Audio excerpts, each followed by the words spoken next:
뉴욕 증시가 상승세로 전환이 되면서 마무리가 되었습니다.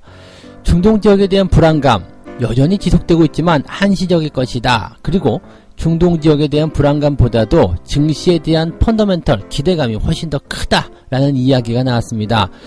증시를 둘러싼 긍정적인 재료들 대형주들이 이끌어내면서 강하게 상승 반전으로 마무리된 건데요. 중동에 대한 불안감이 시장에 흡수되지 않는다면 시장은 다시 상승하게 될 가능성이 높습니다. 여기에 대한 이야기 풀어보도록 하겠습니다.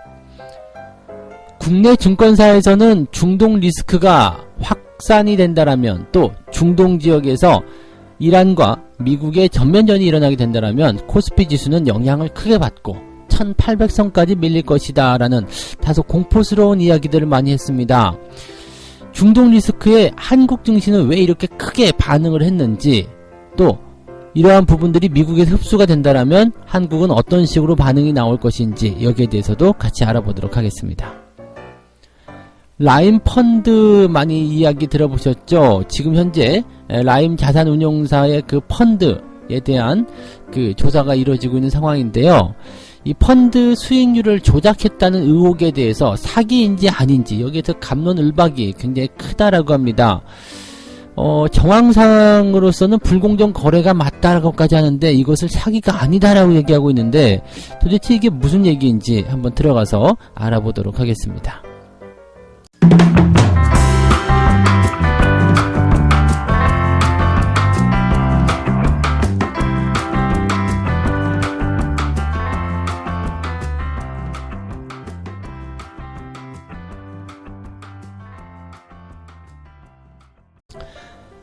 네, 반갑습니다. 오늘은 1월 7일 화요일입니다.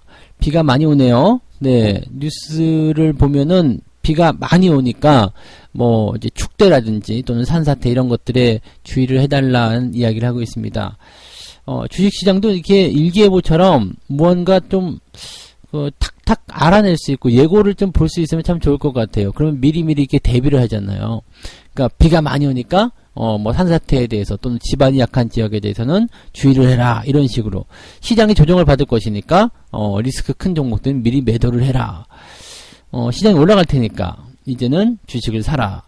뭐 물론 이제 많은 분들이 예측을 하고 이런 시황에 대해서 전망을 해드리고는 있습니다만은 그게 다 맞는다고 볼 수가 없죠. 그래서 어떤 말이 맞는지 또 어떻게 대응을 해야 되는지 그런 것들이 굉장히 어렵기 때문에 주식을 이제 좀 해볼까라고 생각하면서 이제 들어오시는 분들이나 주식 투자에 대해서 생각하고 계시는 분들은 여러 가지 면에서 좀 힘들지 않나 생각합니다. 그리고요, 주식 투자라는 것을 이렇게 일기예보나 이런 것처럼 딱 맞아떨어지는 어떠한 컴퓨터로 예측이 가능한 그러한 성격의 내용이라고 좀 보시긴 좀 어렵습니다. 그래서 항상 주식은 대응이다라는 것을 꼭 말씀을 드려야 되겠고요. 향후에 변화가 생기게 되면 거기에서 어떻게 대응할 것인지 거기에 대해서 좀 빠르게 대책을 좀 세워야 되지 않겠나 생각합니다. 예를 들어서 이제 일기예보가 없는 시절이에요. 그래서 내가 날씨를 딱 보니까 비가 안 와요. 그래서 밖에 나갔어. 근데 갑자기 비가 막 오잖아요. 그러면 내가 차마 밑에 숨을 것인지 아니면 편의점에서 우산을 사가지고 우산을 쓰고 다시 갈 것인지 이런 것들에 대한 대응인 거죠. 그냥 뭐 비가 오거나 말거나 에이 몰라 우산 없으니까 그냥 갈래. 그러면 갔다가는 어떻게 되겠어요? 물에 젖은 생쥐꼴이 되겠죠. 그래서 비를 싹 맞아버리면은 네, 향후 행사라든지 이런 것도 다 그냥 물 건너 가잖아요. 그러니까 그런 식인 거죠. 내가 일기예보를 보지 못했다면 그 현재 벌어진 상황에 대해서 어떻게 효과적으로 대응할 것인지 거기에 대한 부분들을 풀어내는 것이 주식시장에 대응하는 여러분들 자세와 똑같다라고 보시면 되겠습니다.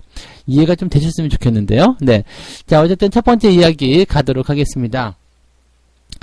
뉴욕 증시가 상승세로 마감이 됐어요. 네, 하락 출발해서 뭐 중동 지역에 대한 불안감은 크구나, 부담스럽구나라는 이야기들을 많이 했었는데 결국에는 상승세로 마감이 됐습니다.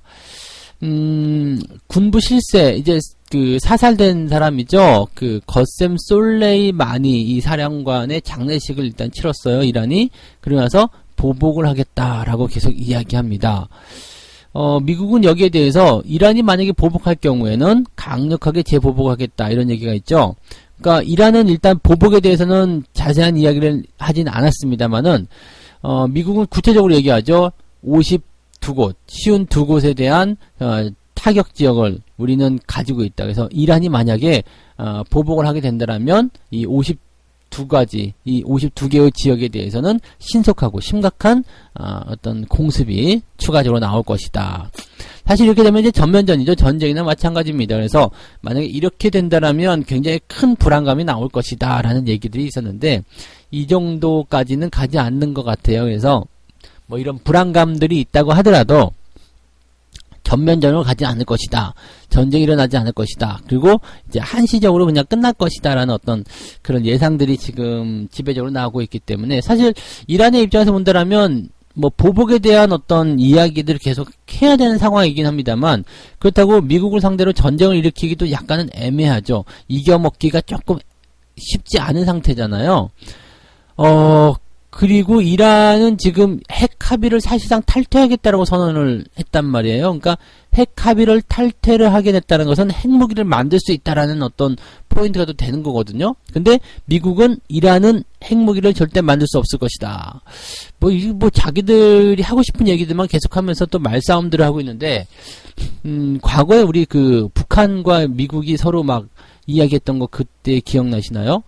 그때 뭐 북한이 괌을 포위해서 이렇게 포위 폭격을 하겠다라느니 뭐 그런 얘기 있었고 미국에서는 북한이 지도에서 사라질 것이라느니 뭐 이런 얘기들 막 했었잖아요. 그러다가 어느 날 갑자기 그냥 뭐 서로 좋은 사람이니 뭐 친구니 막 그러면서 뭐 갑자기 분위기 좋아지고 그렇게 얘기가 됐었잖아요. 지금 이런 것들 전부 다 정치적으로 이용할 수 있는 부분들이 있지 않겠는가라고 생각이 돼요. 일단 가장 현재 정권이 지원을 받을 수 있는 가장 그 좋은 방법 중에 하나는 이렇게 위기감을 조성해 가지고 내가 아니면 안 돼 이런 인식을 좀 심어주는 거 그런 것들일 수도 있겠고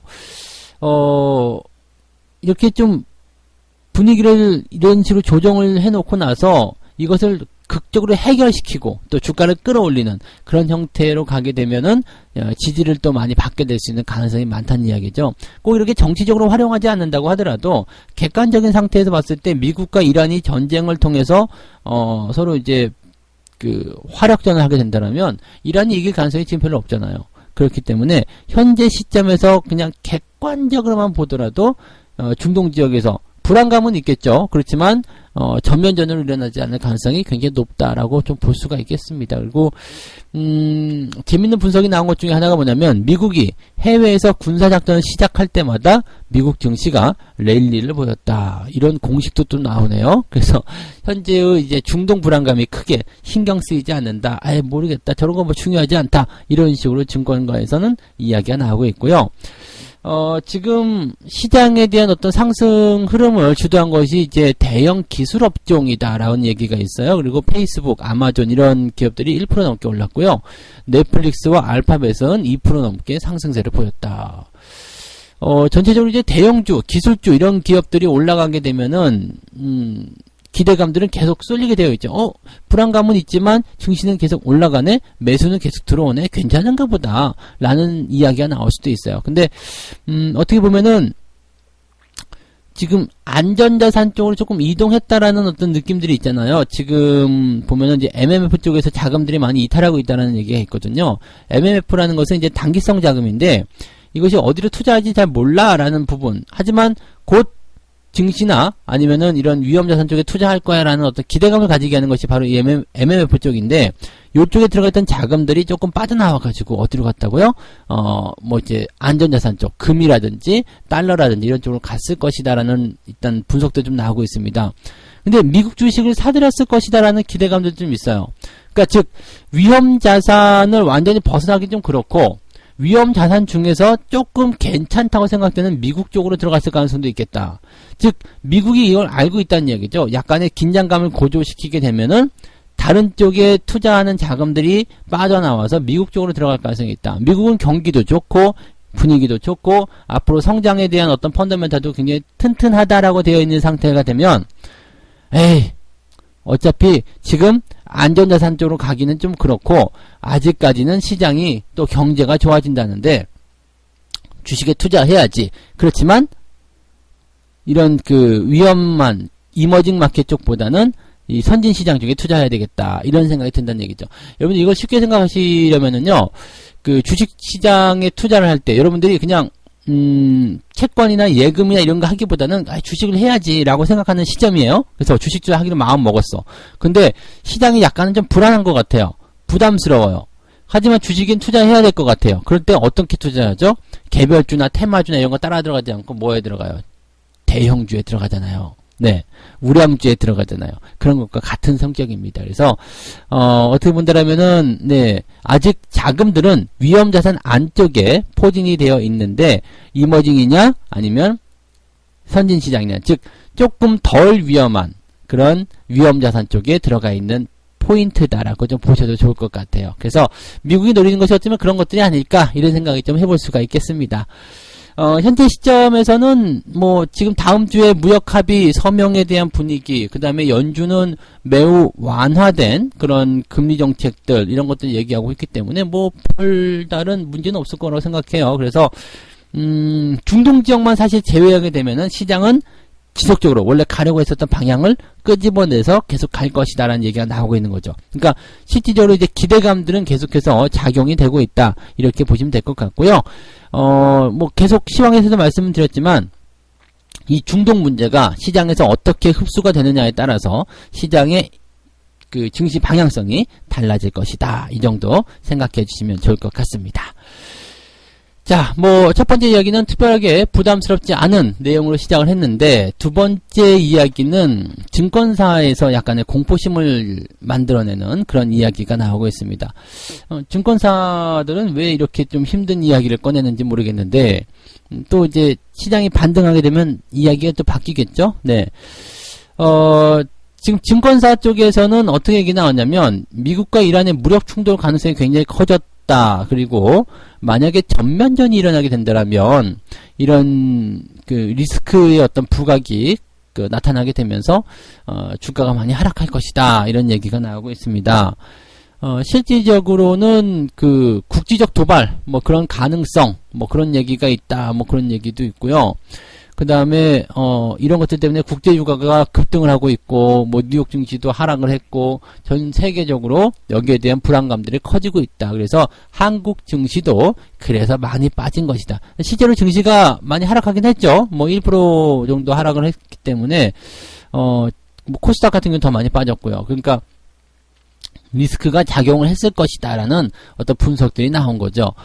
근데 만약에 이제 이란의 미군 기지 공습, 그 다음에 전면전 이런 것들이 만약에 나오게 된다면 시장은 여기에 대한 리스크가 더욱 커지게 되면서 1800선까지도 하락할 수 있다라는 이야기를 합니다. 키움증권에서 나온 이야기예요. 네, 키움증권의 투자전략팀장이 이렇게 이야기를 합니다. 그래서 1800선까지도 하락할 수 있다. 야, 근데 이 지수가 1800선까지 하락할 수 있다. 이게 불과 이제 한 달 전에요. 증시의 분위기가 좋을 때 올해 이제 코스피 밴드를 어디까지 봅니까에 대해서 2400포인트다, 뭐 2000포인트 이상, 2200포인트 이상에서 다 놀게 될 것이다라는 얘기가 나오다가 이렇게 잠깐의 변수, 그걸 뭐 며칠 만에 이렇게 주가의 어떤 방향성이 1800포인트로 바뀌게 뒤집어진다라는 것은 이거는 조금 너무 성급한 거 아닌가라고 생각이 좀 듭니다. 그래서 사실 이제 이런 부분이죠. 불안감이 좀 나와 있는 상태에서 증권사 쪽에서 이런 식의 어떤 푸시업을 더 해주게 되면은 투자자들 입장에서는 더 불안해지는 거죠. 그러니까 더 힘들어지고 더 위험해지고 더 대응하기 힘들고 막 그런 상황들이 나올 수 있다는 얘기예요. 그래서 이런 불안감에 대한 부분들은 여러분들이 이런 뉴스를 볼 때 뭘 봐야 되냐면 이게 팩트인가 아닌가를 보셔야 됩니다. 이 뉴스 자체 가지고 있는 거예요. 지금 앞서서 말씀드린 것은 뭐 대형주가 상승했다. 그 다음에 뭐 연준의 어떤 그 완화된 어떤 정책들이 있다 등등 이런 부분들은 전부 다 나와 있는 사실들이죠. 그 다음에 중동의 불안감은 현재 나와 있지만 아직 뭐 전면전이라든지 이런 것들에 대한 부분들이 결정되지 않았다. 그래서 이런 중동경 지역에 대한 어떤 불안감보다는 기대감들이 작용했기 때문에 증시가 올라왔다. 이게 다 사실이거든요. 그래서 팩트를 그대로 전달해 드린 내용인데 이 두 번째 뉴스 같은 경우는요. 공포심을 자극하는 예측이죠. 지금 시나리오는 이렇게 되어 있다. 근데 만약에 최악의 시나리오로 간다면 지수는 이만큼 빠질 것이다. 지금 이거는 사실이 없는 것들이에요. 그러니까 사실적인 요소들이 없단 말이에요. 그러니까 앞서서 얘기했던 이 중동의 불안감을 더 크게 확장시켜가지고 네, 불안감을 조성하고 있는 거죠. 왜 이렇게 불안감을 조성하는 거지? 라고 생각해 볼 필요가 있을 것 같아요. 지금 이 뉴스에서는 제대로 된 그런 객관성을 전달해주는 내용이 전혀 없다라고 보셔야 됩니다. 네. 뭐 전부 다 가능성이고 위험에 대한 어떤 부담감도 이런 것들이 나와 있기 때문에 현재 이 뉴스가 가지고 있는 부분에서는 오히려 여러분들이 건지셔야 될 부분들은 별로 없다고 생각해요. 지금 얻어내신 것은 뭐예요? 전부 다 좀 뭐라 그럴까 막연한 불안감, 부담스러움, 주식 해야 되나 이런 걱정거리만 앉지 않았을까라고 생각이 듭니다. 그죠? 근데 사실이 아니라 그렇게 되면 큰일이야. 당연하죠. 저도 이렇게 얘기해 드릴 수 있거든요. 만약에 북한하고 미국하고 전면전이 일어나게 되면 증시는 어마어마하게 빠지지. 외국인들 장난 아닐걸? 네. 어떻게 생각하세요? 그 부분에 대해서는 여러분들이 사실 걱정하고 들어가실 필요 없어요. 이 뉴스를 제가 두 번째 집어넣게 된 이유는요. 공포심을 드리기 위해서가 아니라 이런 그냥 예측 전망 이런 것들에 대해서 공포심을 가질 이유가 없어요. 아까 전에 제가 시작하면서 뭐라고 말씀드렸죠? 주식 투자는 예측이 아니라 대응으로 가야 된다고 그랬습니다. 네.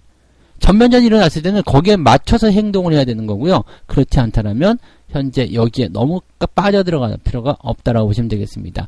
미국 시장이 일단 올라온 상태에서 국내 증시가 더 하락할 이유도 없을 거다. 이렇게 보셔야 되는 거죠. 그래서 현재 진행되고 있는 사실에 대한 부분들만 여러분들이 참고하시는 게 맞는 거고요.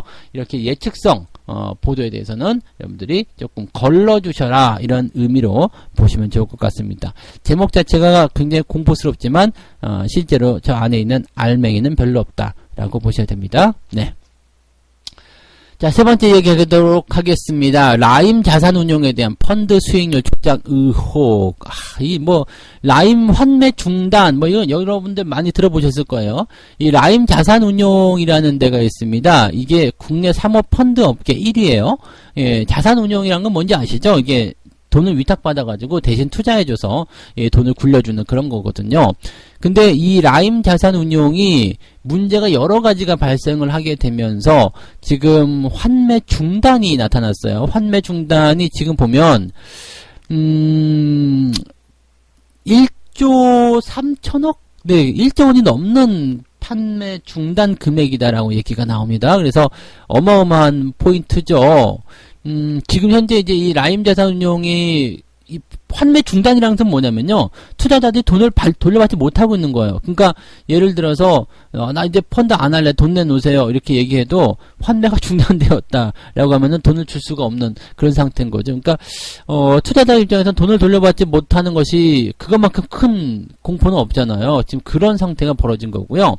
현재 그 라임이 왜 환매 중단을 일으켰느냐면 세 가지 펀드에 대해서 지금 문제가 발생됐기 때문입니다.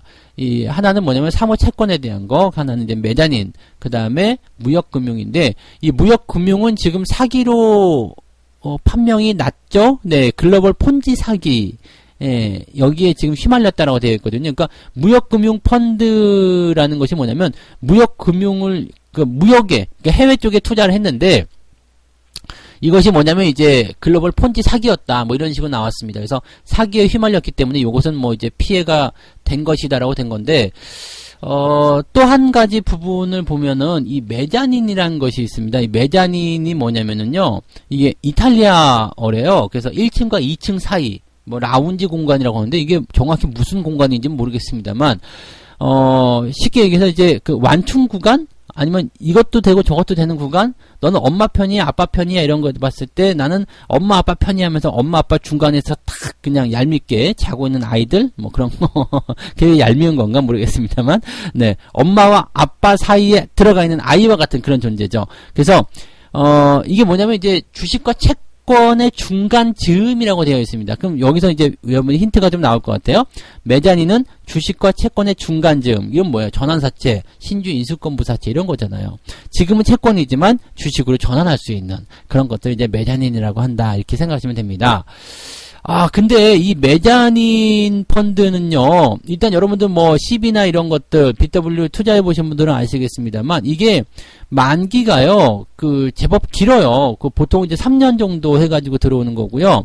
이게 조기 상환이 가능하다 하더라도 적어도 1년에서 1년 6개월 정도는 가야 되거든요. 그러니까, 요 기간까지는 이게 유동성이 떨어지죠. 그러니까 이거는 뭐예요? 개방형이 아니라 폐쇄형으로 들어가야 되는 것이 맞는 거거든요. 근데, 이거 폐쇄형으로 한다 그러면 요즘 우리나라 사람들 같은 경우는 이런 거 잘 안 하거든요. 1년 반이나 돈을 못 뽑아? 이러면은 환매가 안 돼? 이러면은 어떻게 될지 알고, 네, 그렇게 생각되잖아요. 그래서 이것을 보완하기 위해서 메자닌에 투자하는 모 펀드를 만들고요. 그 다음에 이 모 펀드에다 다시 투자하는 자 펀드를 만듭니다. 그래서 이게 모 펀드는 메자닌에 투자했기 때문에 지금은 뭐가 돼요? 유동성이 떨어지죠. 이게 최소 1년, 1년 6개월은 이게 폐쇄적으로 들어가야 되잖아요. 그런데 이 자펀드를 가지고 들어가게 되면 이 자펀드는 모펀드에 투자했기 때문에 어떻게 돼요? 얘는 언제든지 환매가 가능한 거죠. 그렇기 때문에 이 메자닌에 투자하는 이 형식의 방법 자체가 폐쇄형으로 들어가야 되는데 이런 편법을 사용해서 개방형으로 들어갔다는 얘기죠. 여기까지는 좋다 이거죠. 그런데 문제는 뭐냐면 이 기업들이 좀 부실 기업에 투자를 하게 되고 주가가 폭락을 하게 되고 난리가 났다는 이야기죠. 그러니까 코스닥 상장사인 이런 부분들인데 이 상장 폐지를 앞두고 있는 부실 기업들에게 투자를 하게 되면서 여기에 대한 주가 급락 수익률이 떨어지는 뭐 그런 형태가 나타났다. 근데 여기까지도 뭐 그럴 수 있다 칩니다. 그런데 여기서 수익률을 조작한 정황이 드러났다. 이 파킹 거래라는 게 이제 나오게 됩니다. 이 파킹 거래는 뭐냐면 일종의 이제 자전 거래라고 보시면 됩니다. 뭐냐면 투자를 하고자 하는 이제 비상장 회사가 있어요. 그래서 비상장 회사의 이 사모 채권을 얘네들이 사들여요. 라임에서요. 사들이게 되면 채권을 사들이면 이제 돈을 비상장사에게 줄 거 아니에요. 그럼 그 비상장사가 만약에 100억 원을 이제 투자를 받았다 그러면 그 중에서 50억 원을 띄어요. 그 이제 리베이트 형식으로 라임 펀드의 부실 자산을 인수해 줍니다. 그러면 어떻게 돼요? 수익률이 올라가게 되겠죠. 그러니까 예를 들어서 내가 만약에 A라는 부실 기업들 가지고 있어요. 이게 수익률이 별로 안 좋아. 그래서 내가 저쪽에서 AAA라는 비상장 주식의 사모 채권을 사들여요. 100억 원어치 사들입니다. 그러면 이 AAA라는 비상장 주식이 이 100억 원을 이제 지원을 받았잖아요. 그 중에서 50억 원을 지네가 쓰고 50억 원은 떼어가지고 A라는 이 부실 기업의 주식을 사들인다는 얘기죠. 그러면 주가가 올라가니까 펀드 수익률이 상승하게 되는 거죠. 뭐 이런 식의 어떤 포지션들을 취한다는 건데, 요거는 불공정 거래죠. 네, 불공정 거래입니다. 그래서 이거는 분명히 불공정 거래라고 이야기했는데, 문제는 불공정 거래이지만 법으로 이것이 뭐 금지가 되었다거나 그런 것이 아니기 때문에 사기는 아니다. 이게 뭔 소리인지는 잘 모르겠어요. 그러니까 자본시장법상 불공정 거래 행위는 맞는데 이 파킹 거래, 즉 이 자전거래 자체를 사기 행위로 간주할 수 없다는 것이다. 이게 사기가 아니면 뭐지? 라는 생각을 제가 지금 잠깐 들고 있는, 이게 지금 뭔지 모르겠어요. 그러면서 지금 정황상은 일단 사기라고 생각이 되는 거거든요. 근데 현재 시점에서 이제 금융투자업계 쪽에서는 뭐라고 나오냐면, 이게 만약에 사기라고 해가지고 검찰로 넘어가서 조사가 들어가면 기간이 굉장히 길어질 것이다. 환매를 받기까지 엄청나게 오랜 시간이 걸릴 것이다라고 지금 약간의 협박성 이야기를 좀 하고 있단 말이에요. 그러니까 너희들이 만약에 사기로 고소를 하게 되면 돈 받는데 더 오랜 시간이 걸릴 거야. 네. 그러니까 사기라고 하지 말고 그냥 냅둬라. 뭐 이런 식의 의견인지는 모르겠습니다만은, 이거 뭔가 지금 굉장히 뭐 이야기가 골 때리네요. 그래서, 라임이라는 이 자산운용에 대한 부분들, 지금 이 내용들이 전체적으로 이제 자산운용사들에 대한 신뢰도를 떨어뜨리고요. 펀드런에 대한, 즉 펀드 판매에 대한 어떤 불신, 이런 것들을 지금 계속해서 키우고 있는 상태입니다. 아닌 건 아니라고 얘기해주고 깔끔하게 덜어내야지 이것을 지금 후폭풍을, 물론 굉장히 큽니다. 자금 규모 굉장히 크기 때문에 여기 대해서 뭐 결론 내리기가 쉽지가 않겠습니다만, 그래도 이렇게 아닌 것을 아니다라고 얘기 안 하고 있으면은 더 이게 문제가 커지는 것이 아닐까, 이런 걱정이 저는 살짝 드네요. 지금 누가 봐도 이거는 사기 아닌가? 네, 이 생각이 좀 드는데, 네, 아무튼, 네, 이렇게 허술하게 좀 하는 것도 법을 조금 바꿔야 되지 않겠는 생각 좀 들고요. 또 라임 자산운용의 경영진입, 배임 횡령에 대한 혐의까지 있죠. 그래서 여기에 대한 부분들 이거 굉장히 좀 문제됩니다. 그래서 이 라임 펀드를 판매했던 투자 증권, 은행 뭐 지금 이런 쪽에서 지금 환매 중단이 되니까 이걸 뭐 어떻게 할 것이냐에 대한 부분들 투자자들이 점점점 이렇게 되면은 믿을 수가 없는 상태가 되는 거죠. 그래서 뭐 늘 말씀드린 내용이지만 여러분들 펀드에 대한 부분들을 전문성 때문에 자꾸 이제 이렇게 이런 식으로 하게 되는데 여러분들이 공부 조금 하셔가지고요. 네, 내 펀드 내가 만드는 그런 쪽으로 좀 가시면 좋을 것 같습니다. 지금 이 규모가 이렇게 커져버리게 되니까 네, 불법적인 부분이 있음에도 불구하고 불법이라고 말을 못 하잖아요. 그죠? 네. 그리고 뭐 이걸 사기라고 한다라면 너희들이 돈을 못 받을 거니까 조용히 있어. 뭐 이런 식의 좀 기분 나쁜 이야기까지 나오는 것 같은데 이렇게 되면 안 되는 거죠. 이거는 제가 보기에는 사기인 것 같아요. 네. 자전거래를 글쎄요. 이 파킹 거래를 사기가 아니라고 한다는 것은 이것도 좀 웃기는 거 아닌가 싶기도 합니다. 불공정 거래가 그 자체가 불법 아닌가요? 네.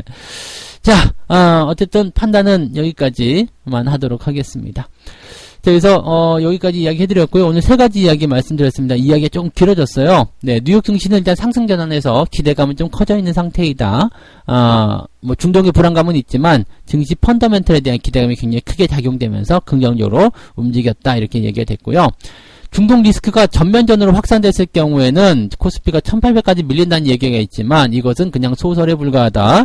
네, 전면전이 일어나면 그때 다시 대책을 세우든지 해야지. 그럴 수도 있기 때문에 이럴 수도 있다. 공포심을 가져봤자 여러분들한테 도움이 될 게 한 개도 없습니다. 이런 뉴스는 거르자라고 말씀을 드렸고요. 라인 펀드에 대한 수익률 조작 의혹, 이거 조작 의혹이 아니라 조작이죠. 조작이 됐고 이것은 불공정 거래다라고까지 이야기했는데 이것을 사기가 아니다라고 얘기하는 부분이 너무 이상하다. 그 말씀을 좀 드리고 싶은 거고요.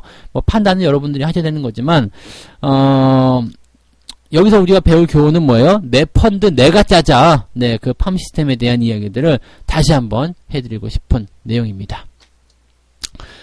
자, 책 한 꼭지 읽고 마무리하도록 하겠습니다. 싸게 살 수 있을 때란 언제인가? 공급이 너무 많아서 수요 측이 거들떠보지 않을 때나 가지고 있으면 손해를 본다며 모두가 팔고 싶어 할 때다. 네. 어떻게 보면 지금 중동 사태를 통해서 주가가 또 우르륵 떨어졌을 때 또 이렇게 공포스러운 이야기를 통해서 투자자들의 마음을 혼란스럽게 만들었을 때 그때가 쌀 때가 아닌가 이렇게 생각이 되기도 합니다. 네. 자, 오늘도 여러분들 너무 걱정하지 마시고요. 시장에 악재들이 어떻게 흡수되는지 강세장에서는 악재가 나와서 영향을 줄 수 있습니다. 그렇지만 그것이 오래가지 못해요. 어떻게 흡수를 하는지 좀 잘 지켜보면서 투자를 해보시면 좋을 것 같습니다. 오늘 이야기가 조금 길어졌습니다. 라인 펀드 때문에 약간 흥분한 것 같아요. 네, 이야기 좀 길게 해서 죄송하고요. 자, 오늘 시황은 여기서 마치도록 하겠습니다. 오늘도 여러분들 성공 투자하시기 바랍니다. 고맙습니다.